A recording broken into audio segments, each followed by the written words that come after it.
할렐루야, 아멘. 할렐루야. 아멘. 주님의 이름으로 환영합니다.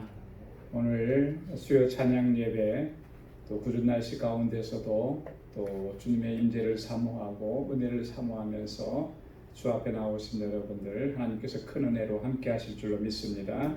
다 같이 기도하겠습니다.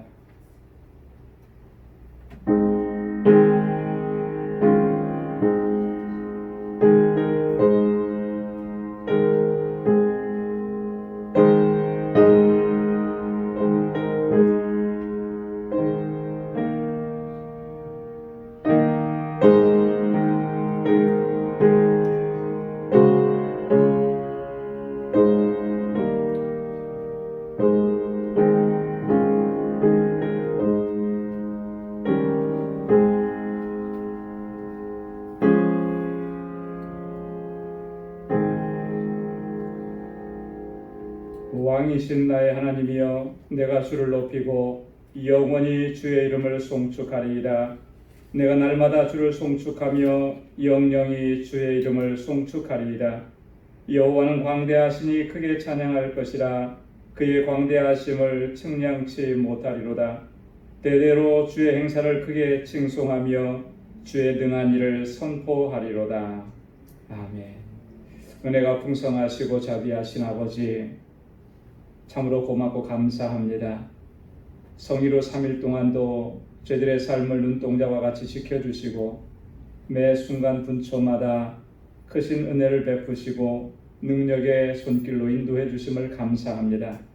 오늘 이 저녁 다시금 주님의 보좌 앞에 불러주셔서 주님의 성호를 찬양하며 예배하게 하심 또한 감사합니다.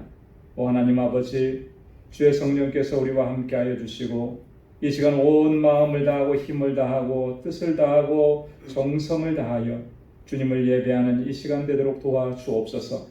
주님의 임재를 사모합니다. 우리 가운데 임하셔서 이 예배를 받아주시고 한량없는 은혜와 주님의 평강을 더하여 주옵소서. 이 예수님의 이름으로 기도드리옵나이다. 아멘.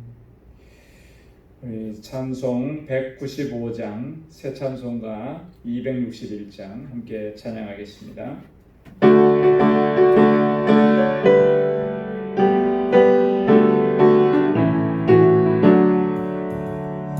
이 세상의 모든 때를 밝히신 그의 보혈, 성자 예수를 위한 길 찬송하고 찬송하세.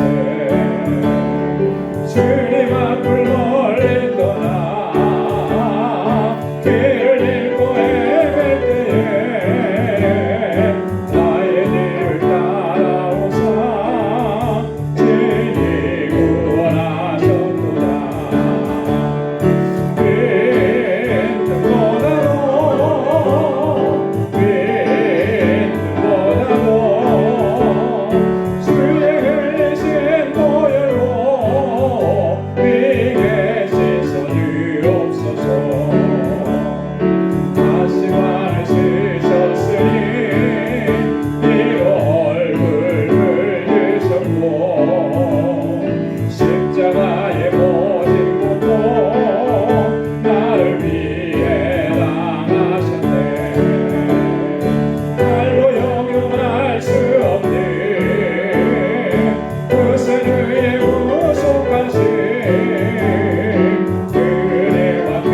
그다게 씻어주실 줄로 믿습니다.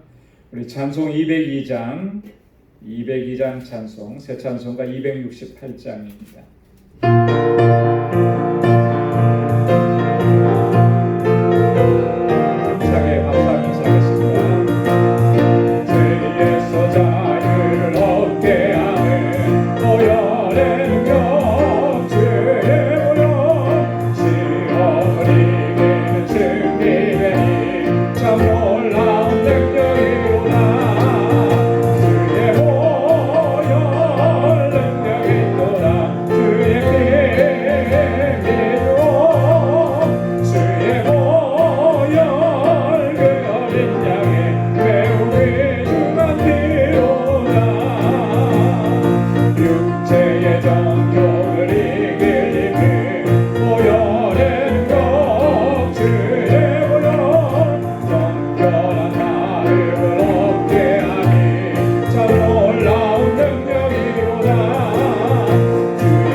찬송 465장, 새 찬송가 407장입니다.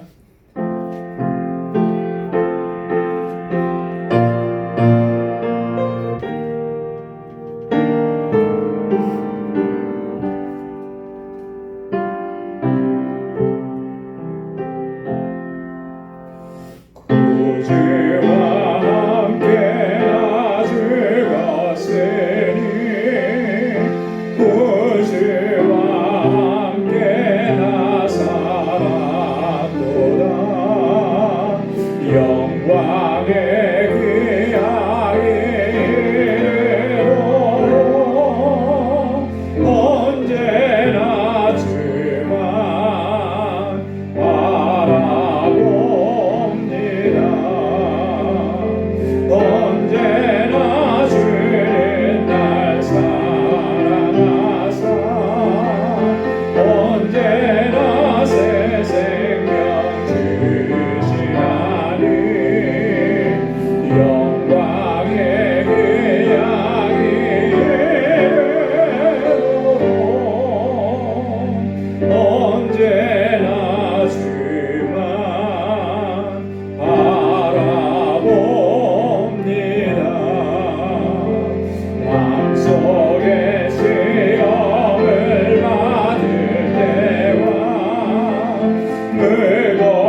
몸의 약함을 아시는 주, 못 고칠 질병이 아주 없네.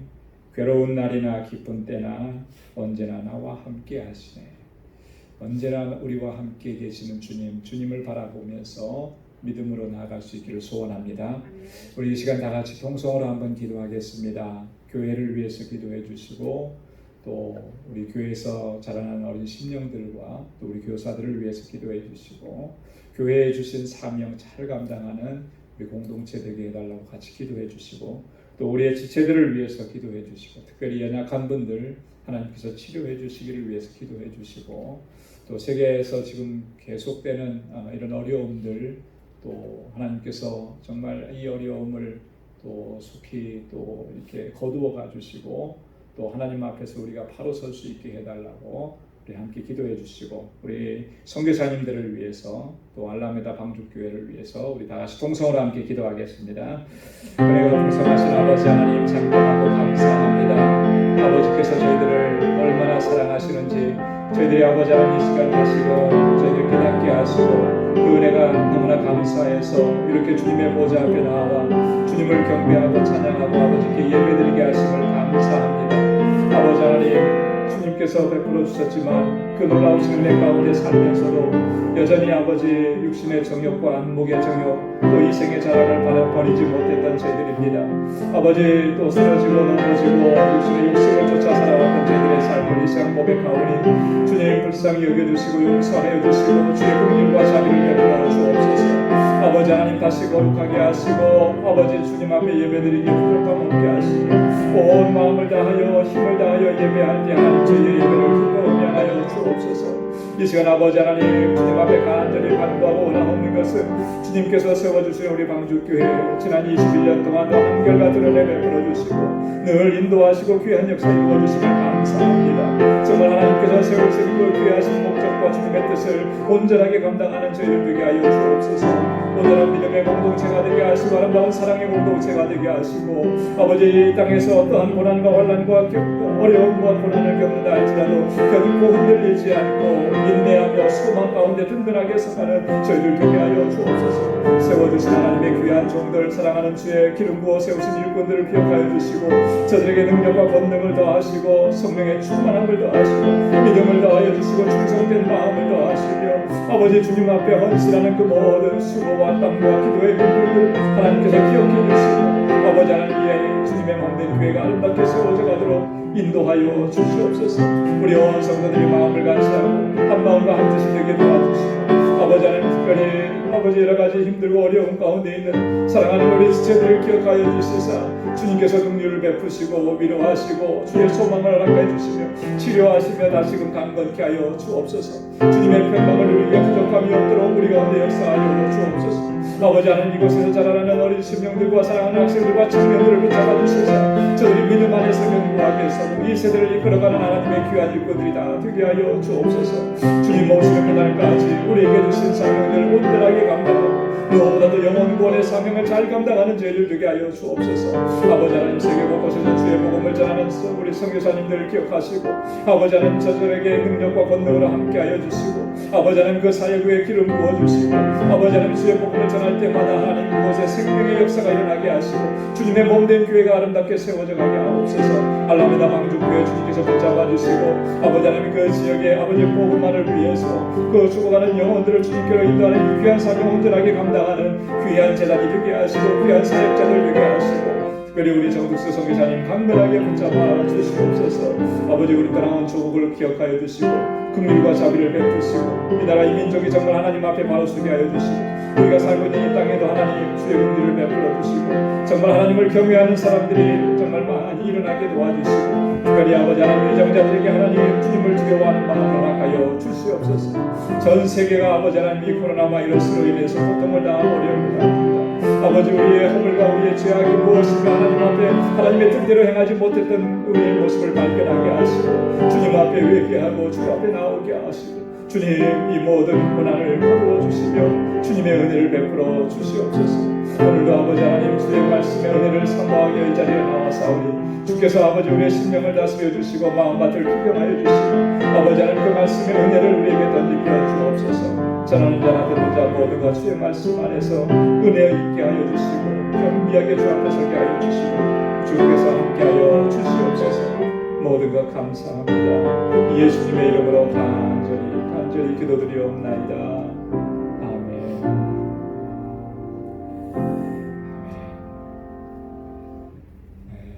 오늘 우리 함께 묵상할 하나님의 말씀은 시편 139편 우리 7절에서 10절까지 말씀입니다. 시편 139편 7절에서 10절까지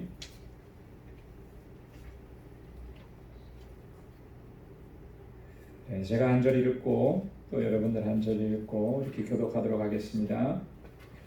내가 주의 신을 떠나 어디로 가며 주의 앞에서 어디로 피하리까?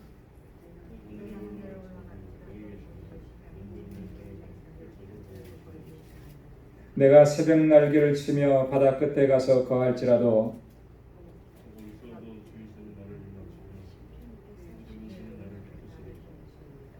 아멘.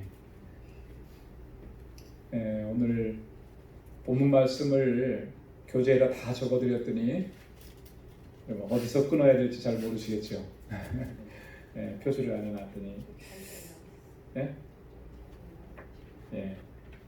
시편 139편 139편이라고 썼는데 여기가 이게 잘못됐네. 139편 7절에서 10절이에요.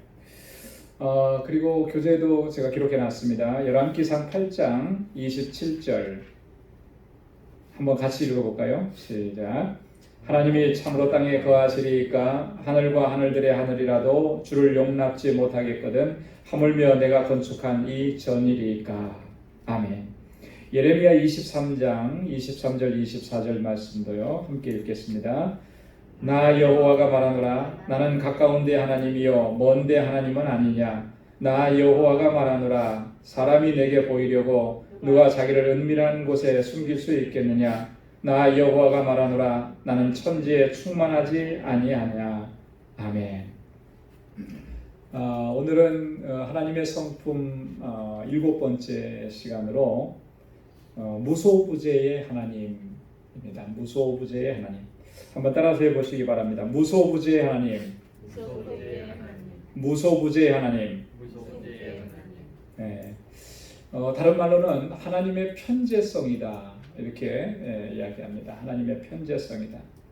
여러분, 이 무소부재라고 하는 말은 제가 한문으로도 그 옆에다가 기록을 해놨는데요.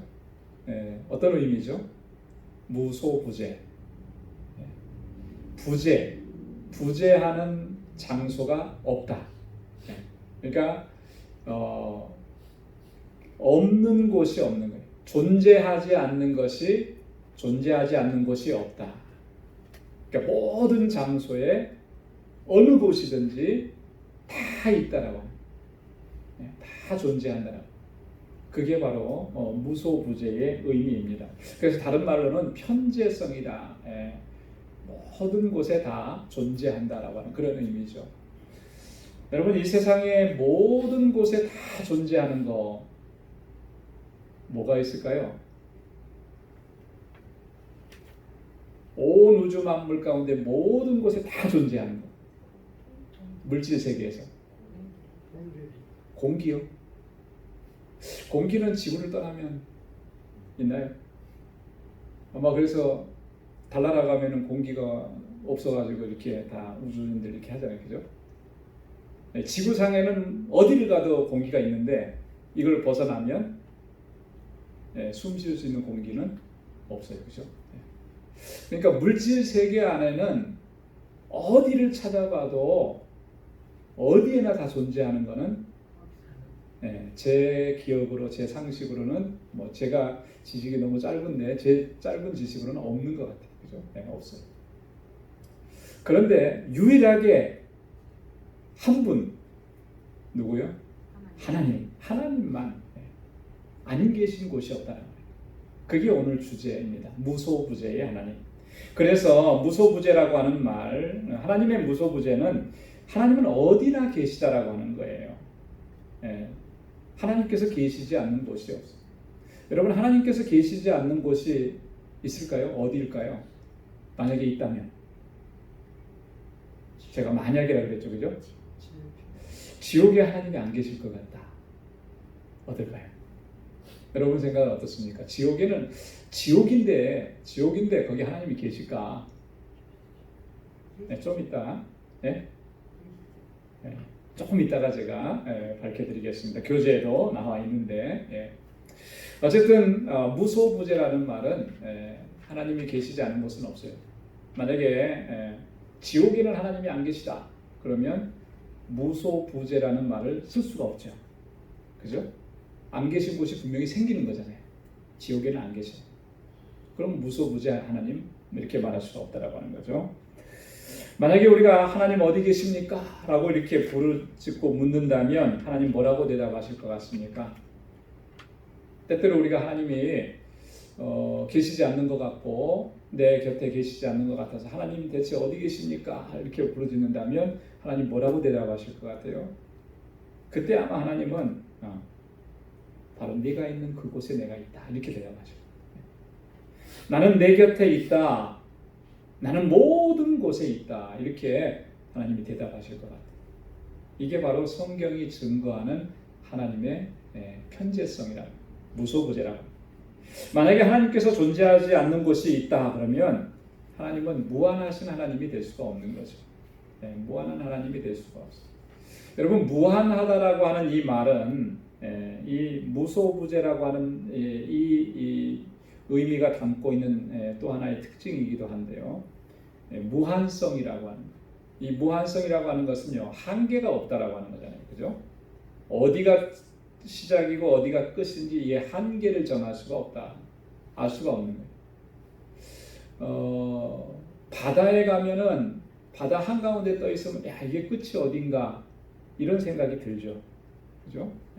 그런데 그 바다도 계속 가면 육지를 만나게 돼 있어서 바다가 끝나는 지점이 있는 거예요. 세상의 만물들은 물질 세계는 다 그렇게 한계가 정해져 있습니다. 그러나 무소부재의 하나님은 무한하시다라고 하는 거예요. 한계가 없으시다.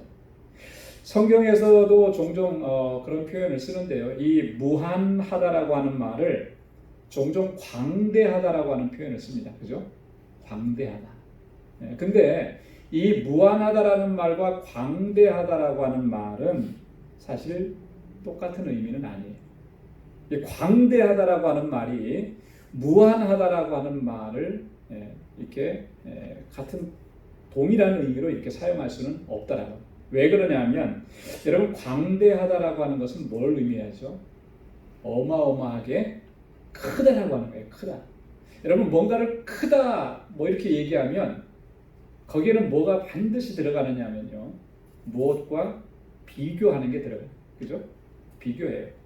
여러분, 뭘 보고 크다라고 합니까? 내가 저거 정말 저 건물 굉장히 커 이렇게 하면 그거는요, 내가 지금 무의식적으로도 그걸 뭔가 하고 지금 비교하고 있는 거예요. 그죠? 그것과 비교해서 크다라고 하는 거예요. 그런 개념입니다. 이 광대하다라고 하는 개념은 하나님의 무한성을 표현하기에는 너무나 부족한 용어입니다. 어마어마하게 크다라는 것만 얘기하는 거예요. 그래서 미국에 오니까 정말 큰 게 많더라고요. 한국이라고 하는 조그만 나라에서 봤을 때 이제 그게 제일 큰 줄 알았는데 미국에 오니까 큰 게 너무너무 많아요. 제일 놀랬던 것 중에 하나가 뭐냐면 그랜드 캐년에 가보고 놀랐습니다.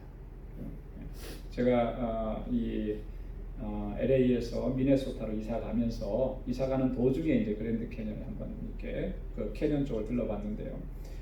얼마나 큰지 모르겠어요. 정말 이게 어떻게 이렇게 큰지 끝이 안 보일 정도로 그렇게 크더라고요.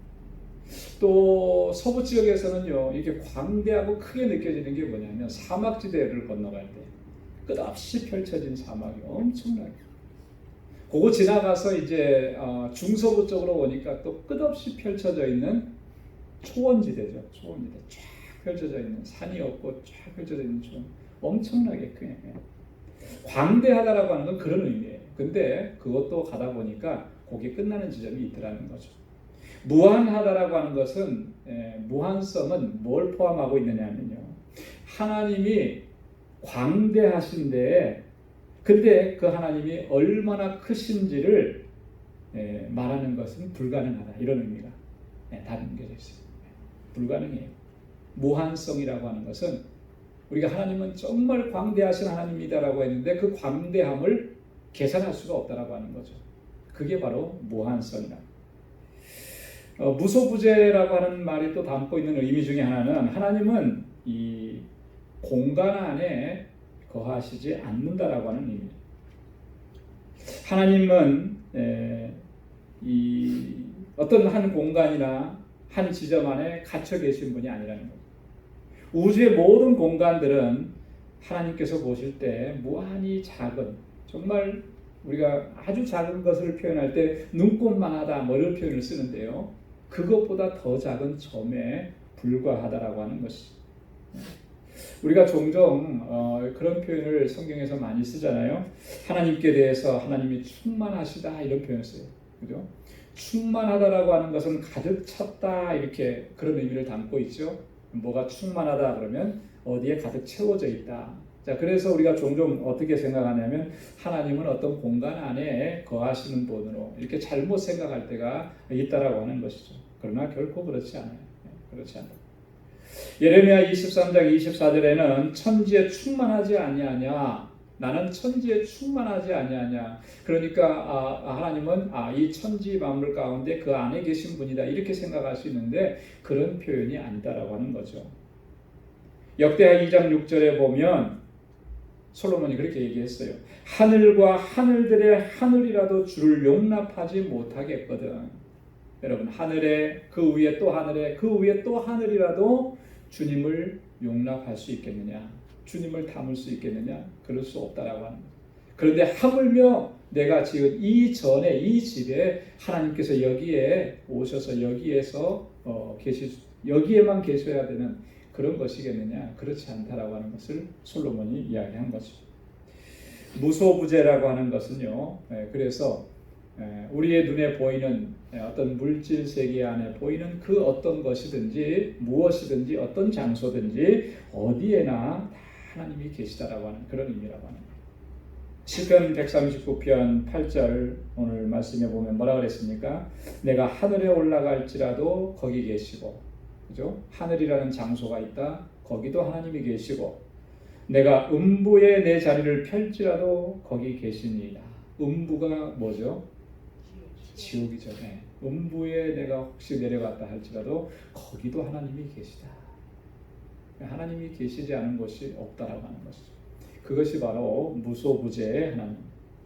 자, 그런데 하나님은 이렇게 계시지 않은 곳이 없고 온 우주 만물 가운데 하나님 다 온전히 편재해 계시는데, 자, 왜 사람들은 하나님을 멀리 계신 분으로 그렇게 여기겠는가? 여러분 살아오시면서 그런 느낌 종종 안 드셨습니까? 하나님은 참 내게 어떤 때는 하나님은 내게 가까이 계신 분으로 느껴졌다가 어떤 때는 하나님이 멀리 계신 분으로, 아니 하나님이 내 눈에 보이지도 않는, 그래서 내 곁에는 계시지 않는 하나님으로 그렇게 느껴졌던 적 혹시 있으세요?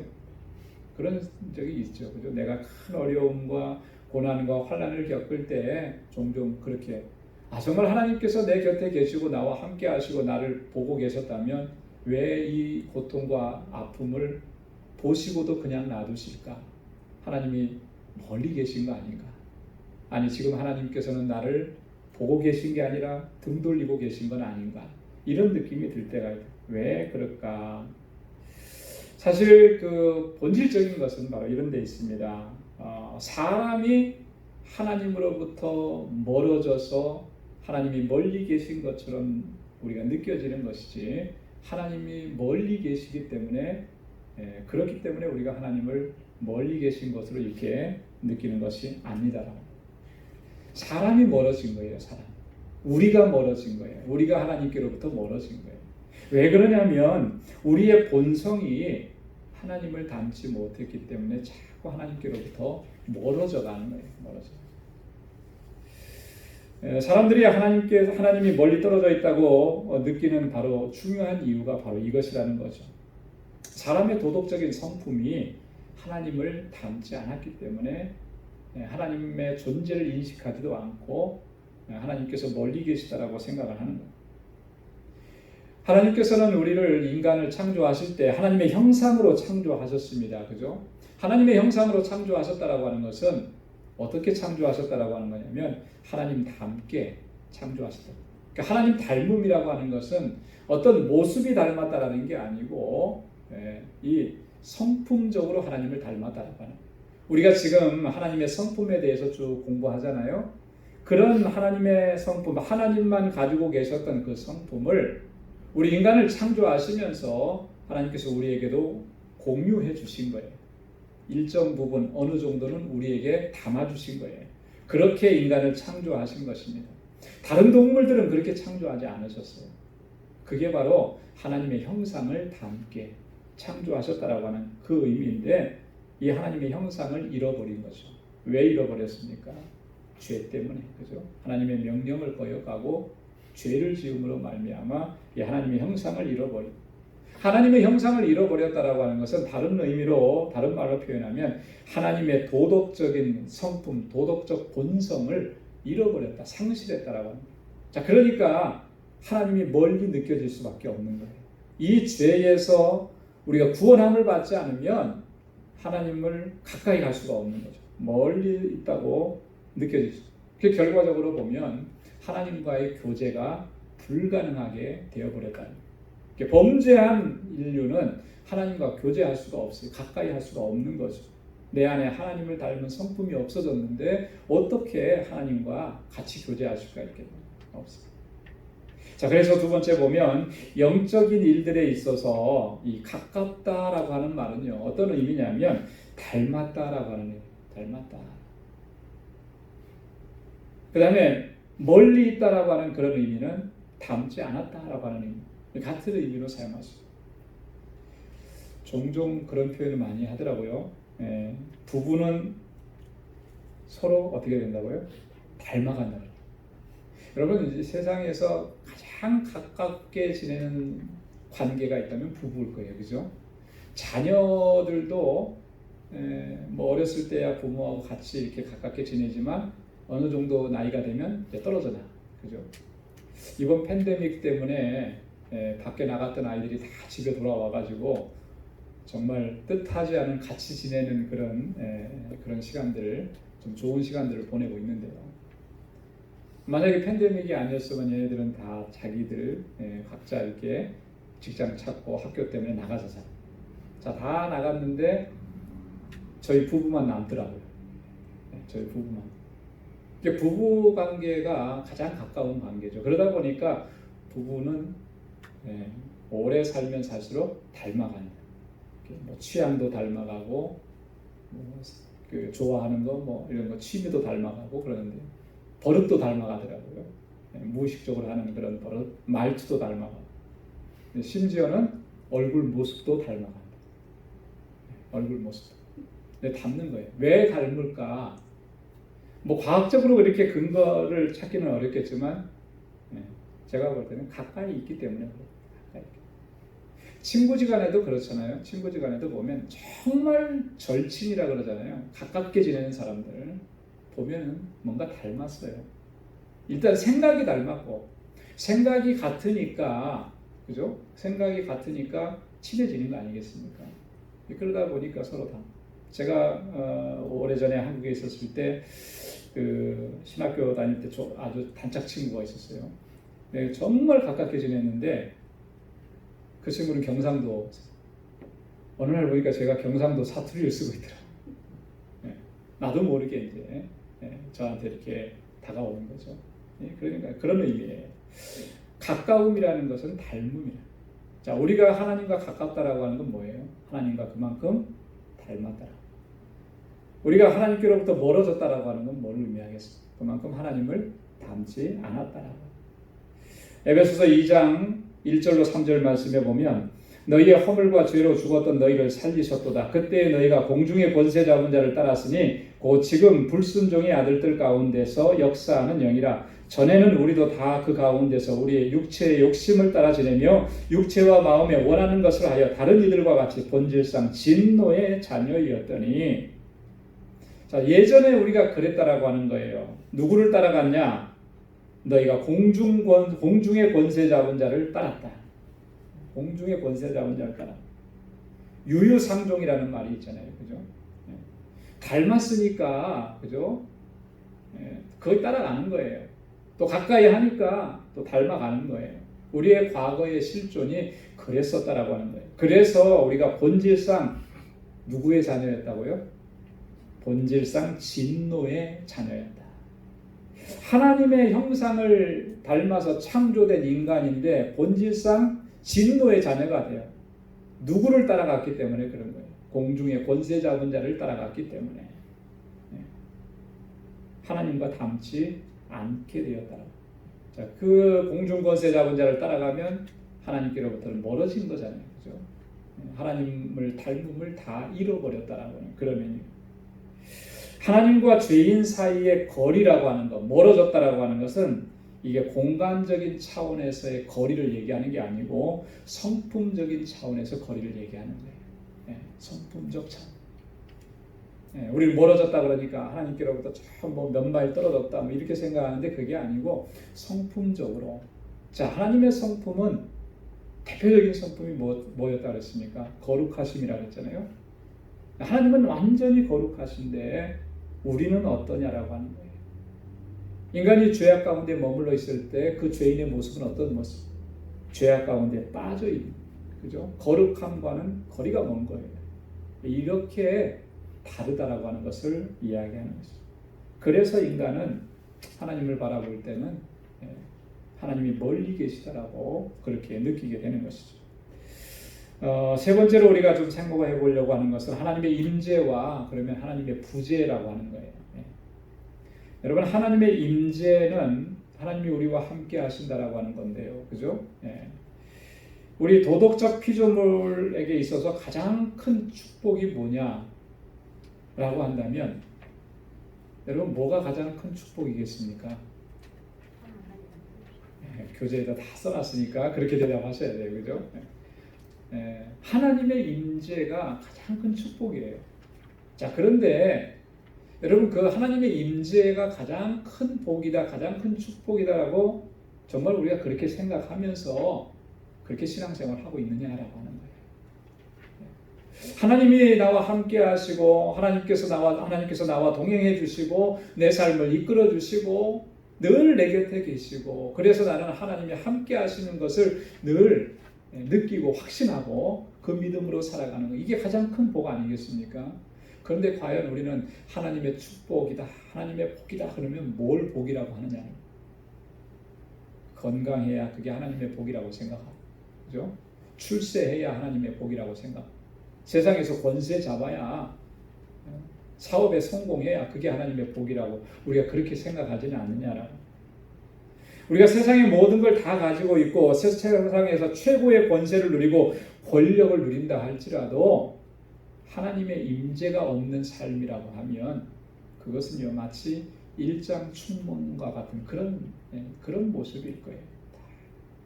꿈속에서 그걸 누리는 것 같은데 깨어보면 다 신기루처럼 사라져버린 그런 것.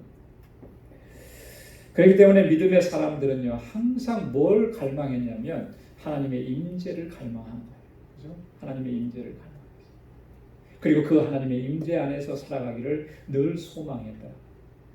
시편 84편 시인이 그렇게 노래하잖아요. 시편 84편 1절 2절 우리 한번 다 같이 읽어볼까요? 시작. 만군의 여호와여 주의 장막이 어찌 그리 사랑스러운지요. 내 영혼이 여호와의 궁정을 사모하여 쇠약하며 내 마음과 육체가 생존하시는 하나님께 부르짖나이다. 아멘. 시편 84편 10절도요. 다 같이요. 주의 궁정에서 한 날이 다른 곳에서 첫날보다 나은즉 악인의 장막의 거함보다 내 하나님 문지기로 있는 것이 좋사오니. 아멘. 여러분 정말 이렇게 고백할 수 있습니까? 아무도 대답을 안 하시네요. 마스크를 써서 대답 소리가 안 들리는 것 같아요. 네. 자, 악인의 장막의 거함보다 내 하나님 문지기로 있는 것이 좋사. 여러분, 문지기가 누구나 하고 싶은 거 그런 직종인가요? 아니죠, 그죠? 꺼리는 직종 아니겠습니까? 사람들에게 천하게 여김받는 그런 자리 아니겠어요?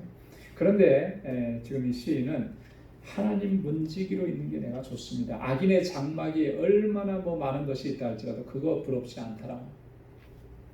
여러분, 하나님 문지기로 있다는 게 뭐예요? 다른 말로 얘기하면 그게 좋은 이유는, 그게 내가 바라는 소망인 이유는 거기에 하나님이 계시기 때문에 그런 거죠.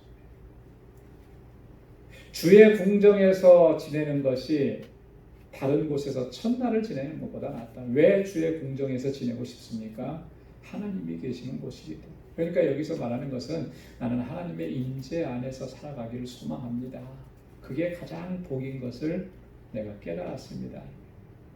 그래서 하나님의 임재를 우리가 늘 사모하고 갈망하고 그렇게 믿음의 길을 걸어가야 할 줄로 믿습니다. 하나님의 임재가 드러난 곳이 바로 천국이에요. 다른 곳이 천국이 아니라 하나님의 임재가 있는 곳이죠. 하나님이 함께 계시는 곳이 천국인 것이죠. 그렇죠? 하나님이 함께 계신 곳이 천국. 자, 그러면 반대로 좀 이따 나오겠지만 하나님이 계시지 않는 곳이면 어디겠어요? 지금 하나님이 함께 하시지 않는다면 그게 바로 지옥 아니겠어요? 그죠? 하나님의 부재라고 하는 것은요, 다른 말로 얘기하면 영원한 고통이라고 하는 거예요.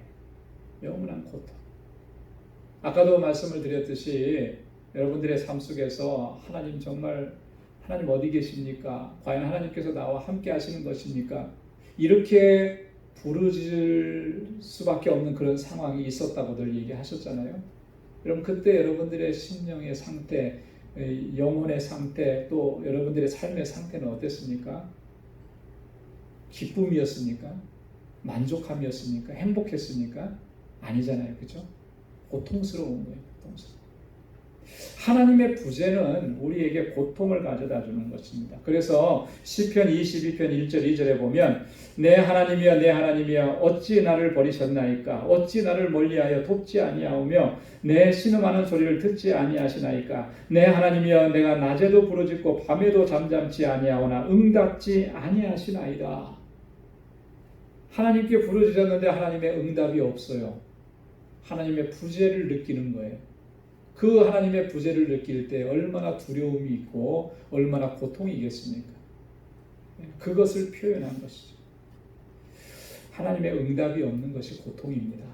하나님의 부재가 없는 것이 괴로움인 것이 고난인 것이죠.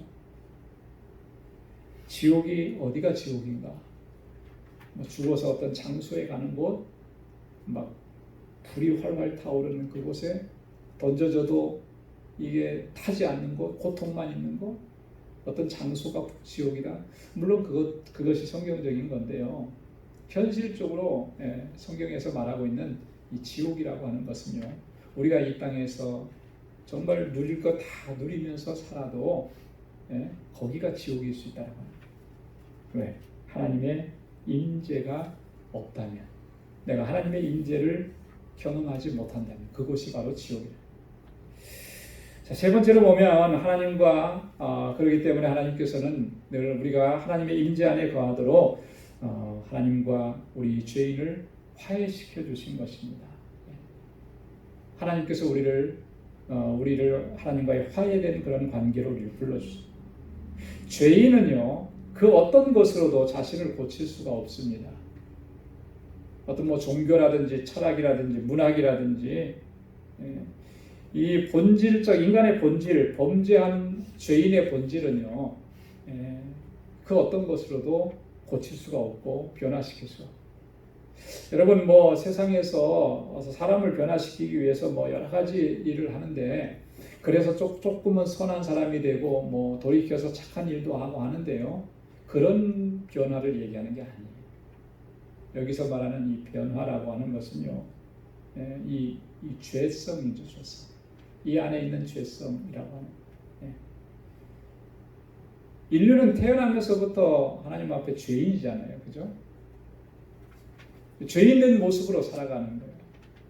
하나님과 이 거룩하신 하나님과의 관계에서 이 죄인이 정말 하나님과의 화해된 관계로 들어가지 않으면 그러면 영원한 멸망인데, 근데 우리 스스로가 그 관계를 개선시킬 수가 있느냐? 범죄하고 타락해져 있는 이 인간의 본질을 우리 스스로가 어떤 교육을 통해서 바꿀 수 있느냐? 결코 그럴 수 없다. 그러면 하나님과의 화해는 이루어질 수가 없다라고 하는 것이죠. 오직 한 분만이 그것을 이루실 수가 있습니다. 하나님이시면서 인간이신 한 분, 그분이 누구신가요? 바로 예수 그리스도죠. 그리스도를 통해서 우리가 하나님과의 화해된 관계 안으로 들어가게 됩니다. 그래서 하나님의 임재를 경험하는 그런 삶을 살 수 있고 또 하나님의 은혜 가운데 살아갈 수가 있게 됩니다. 고린도후서 5장 18절 19절 말씀 우리 한번 같이 읽어보겠습니다. 시작. 모든 것이 하나님께로 났나니 저가 그리스도로 말미암아 우리를 자기와 화목하게 하시고 또 우리에게 화목하게 하는 직책을 주셨으니 이는 하나님께서 그리스도 안에 계시사 세상을 자기와 화목하게 하시며 저희의 죄를 저희에게 돌리지 아니하시고 화목하게 하는 말씀을 우리에게 부탁하셨느니라. 아멘. 그리스도로 말미암아 우리를 자기와 화목하게 하시고 누구와 화목하게 하셨습니까? 하나님과 화목하게 하셨습니다. 어떻게? 누구를 통해서? 그리스도를 통해서. 그리스도께서 지신 그 십자가를 통해서 하나님과 죄인인 우리 인간이 화목하게 된 거예요. 그 안에 막힌 담이 헐어지게, 장애물이 제거된 것입니다. 그래서 우리가 하나님의 임재 안에 들어가게 되고 하나님과 교제하는 삶을 누릴 수가 있게 되었다라고 하는 것입니다. 누가 하나님과의 교제를 누릴 수가 있겠는가? 그리스도를 통해서 진정으로 회심한 사람이 하나님과의 교제를 진정한 회심입니다. 진정한 회심이라고 하는 것은 자신의 죄악을 철저하게 회개하고 또 돌이켜서 하나님의 말씀에 순종하는 삶을 결단하고 그렇게 나아가는 것을 진정한 회심이라고 해요. 회심에는 두 가지 요소가 있다고 그랬잖아요. 그죠? 회개하는 요소가 있습니다. 돌아서는 거예요. 죄로부터 돌아서는 겁니다. 내 죄를 고백하고 내 죄를 하나님 앞에 철저하게 회개하는, 그리고 나서 완전하게 돌아서는 거죠. 두 번째가 하나님의 말씀에 순종하는 삶으로 나가. 이게 온전한 회개, 온전한 회심이라고. 그렇기 때문에 진정한 회심을 한 사람은요, 이 죄를 대수롭지 않게 여기는 일이 없습니다. 아주 죄를 심각하게 여기는. 그래서 악한 것들, 의식적으로 이 죄를 버리게 됩니다. 떠나게 됩니다. 바울은 그렇게 권유했죠. 악한 것은 그 모양이라도 버리라. 이 회심한 사람의 특징. 근데 여전히 내가 이 하나님께서 악하게 여기시는 것들을 가까이 한다. 그러면 그 사람은 진정한 회심을 하지 않는 사람일 가능성이 훨씬 더 높아요.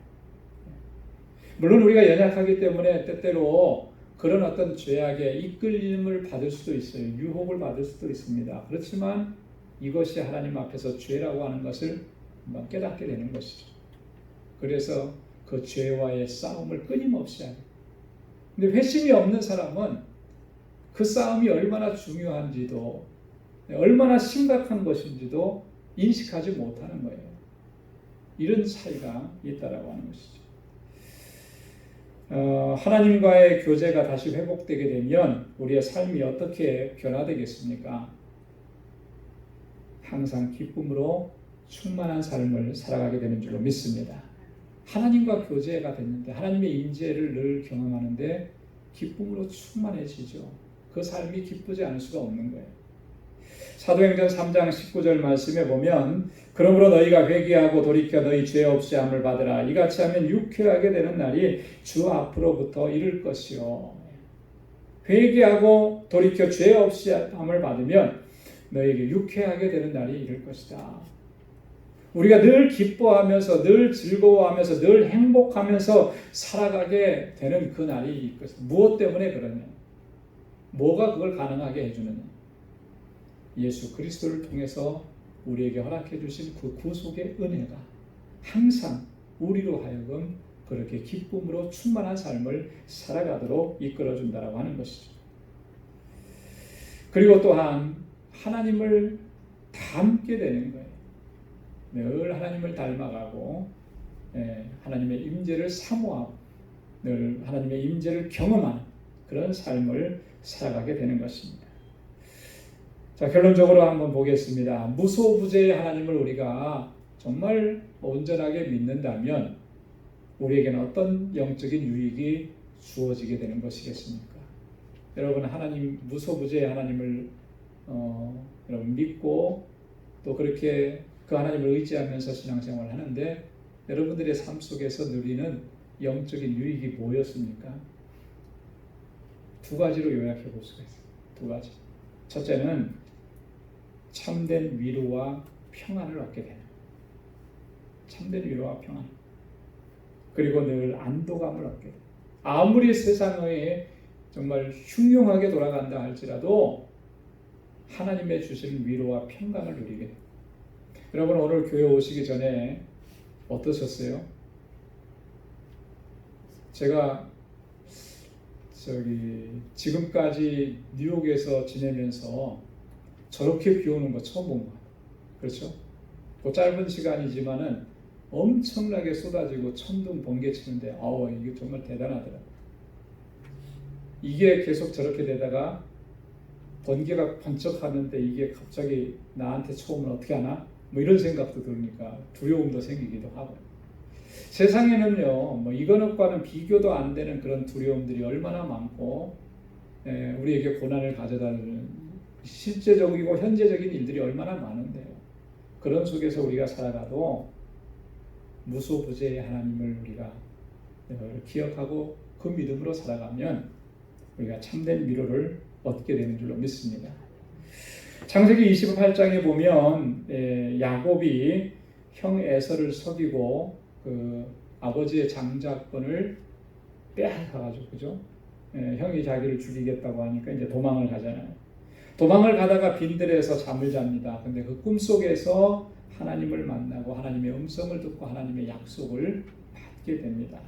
하나님이 뭐라고 약속하셨냐면, 내가 너와 함께 있어 내가 어디로 가든지 너를 지키고 너를 이끌어 이 땅으로 돌아오게 할지라 내가 내게 허락한 것을 이루기까지 너를 떠나지 아니하리라 하십니다. 하나님 그렇게 말씀을 해주십니다. 하나님께서 내가 너와 항상 함께 할 것이다. 너를 지키고 너를 다시 돌아오게 하고 결코 너를 떠나지 않을 것이다. 하나님께서 함께 하신다는 이 약속을 붙잡고 사실은 야곱은 그의 일생에 있어서 가장 험난했던 시기를 이겨나갈 수가 있었던 것이죠. 얼마나 힘들고 어려운 시기를 보냈습니다. 그러나 하나님께서 지켜주시는 그 은혜, 하나님의 약속을 붙잡고, 그래서 창세기 28장 16절에 보면 야곱이 그렇게 얘기해요. 여호와께서 과연 여기 계시거늘 내가 알지 못하였도다. 야곱은 지금 아버지 품을 떠나가면서 무소부재의 하나님을 인식하지 못한 거죠. 하나님의 임재를 그를 느끼지 못했다. 그런데 하나님께서 나타나 주십니다. 그리고 그를 위로해 주시고, 하나님의 임재가 있으면 우리는 언제나 이런 위로와 평강을 누리게 되는 줄로 믿습니다. 두 번째는요, 어떤 유익을 주냐면 범죄하지 않도록 우리를 막아주고 지켜주는 거예요. 여러분, 사람이 죄를 범하는 여러 가지 이유들이 있는데 그 중에 하나가 뭐냐면 사람들이 보지 않는다고 생각하기 때문에 담대해져서 범죄합니다. 그렇죠? 만약에 내가 어떤 일을 하려고 하는데 사람들이 보고 있다, 내가 하는 행동을 누가 보고 있다 그러면 범죄하겠습니까? 못하죠. 정말 대범한 사람 아니면 못해요. 그래서 CCTV를 왜 다는 거예요? 내가 너를 보고 있다 이거잖아요. 그죠? 누군가가 보고 있다. 그러니까 범죄율이 떨어지는 거죠. 자, 하나님께서 어디에나 계세요. 그리고 그곳에서 하나님께서 늘 우리를 지켜보고 계십니다. 그러면 우리가 설령 죄의 유혹을 받는다 할지라도 하나님께서 보고 계시다는 것을 인식한다면 그 죄의 유혹을 빠져들지 아니하고 이겨낼 수가 있게 된다. 우리 창세기 37장 이하에 보면 요셉에 대한 이야기가 나오는데요. 요셉이 노예로 팔려갔다가 보디발의 집에서 종살이할 때, 가정총무할 때 엄청난 유혹을 받았잖아요. 그렇죠? 정말 그런 거는 뭐라 그래야 되나? 요즘 표현으로 말하면 위계에 의한, 그죠? 위력에 의한 어떤 그런 유혹인데 사실 그거 물리치기가 쉽지 않아요. 근데 요셉은 당당하게 물리쳐 나가죠. 어떻게 말하면서 물리치느냐면 내가 어찌 이 큰 악을 행하여 하나님께 득죄하리이까. 내가 지금 하나님 앞에 서 있다라고 하는 것, 이 자리에 지금 하나님이 계시다라고 하는 것을 그가 인식하고 있었다라고 하는 거예요. 그래서 무소부재의 하나님을 우리가 분명하게 인식하고 그렇게 믿고 있다면 그 믿음은요, 우리로 하여금 범죄하는 것들을 막아주는 거예요. 그래서 우리에게 위로와 평안을 주기도 하고 우리가 범죄하지 않도록 하나님께서 지켜주시기도 하고 그 은혜 때문에 우리가 성결한 삶을 살아갈 수가 있게 되는 것입니다. 하나님은 오늘도 우리와 함께 하셔서 내가 어디에 있든지 내가 무엇을 하든지 어떤 상황 가운데 있든지 야곱에게 하나님께서 약속해 주셨던 것처럼 오늘 우리에게도 동일하게 약속해 주시는 줄로 믿습니다. 내가 너를 지키고 내가 너와 함께하고 내가 어디를 가든지 무엇을 하든지 내가 너와 동행할 것이고 너를 다시 돌아오게 할 것이다. 우리와 늘 함께 하시는 하나님의 임재 가운데에서 여러분들 믿음으로 승리하는 삶을 살아가기를 주님의 이름으로 축원합니다. 기도하겠습니다. 은혜가 풍성하신 아버지 하나님 참 고맙고 감사합니다. 오늘도 이렇게 주님 앞에 나와서 주님을 찬양하게 하시고 하나님이 어떤 분이신지를 다시 한번 저희들이 말씀을 또 상고하게 해주셔서 감사합니다. 온 우주 만물 가운데 편재에 계신 하나님, 하나님이 계시지 않는 곳이 없으신 무소부재의 하나님, 하나님께서 항상 우리를 지켜주시고 우리 가운데 임재해 주셔서 우리에게 평강을 주시고 또 우리를 지키시고 보호해 주셔서 범죄하지 않게 하시고 하나님의 거룩한 백성으로 살아갈 수 있도록 우리를 인도해 주시니 감사합니다. 오직 주님 의지하고 주님께 소망을 두고 주님께서 주신 약속을 붙잡고 언제나 믿음으로 나아가는 저희들 되게 하여 주옵소서. 우리 광주교회 모든 믿음의 권속들 그 가정에 하나님의 놀라우신 은혜와 평강을 더하여 주시고 주님의 주시는 기쁨이 충만하게 하여 주옵시고 날마다 주님과 함께하고 주님과 동행하는 삶을 살아가는 주의 귀한 백성들이 되게 하여 주옵소서. 세상이 비록 어려움이 있고 고난이 있고 환난이 있어도 이것 때문에 낙심하지 않게 하시고 이 풍랑을 인해서 주님께로 더 가까이 나갈 수 있고 더 빨리 갈 수 있는 우리 믿음의 권속들이 다 되게 하여 주옵소서. 이제는 우리 주 예수 그리스도의 무한하신 은혜와 하나님 아버지의 크고 놀라우신 사랑과 성령의 위로 교통 충만하심의 은혜가 오늘도 주님 앞에 주님의 임재를 사모하며 주님의 약속을 붙잡고 믿음으로 살아가기로 결단하는 우리 광주의 모든 믿음의 권속들 저들의 가정과 직장과 생업의 터전 위에 이제로부터 영원까지 함께 하시기를 간절히 축원하옵나이다. 아멘.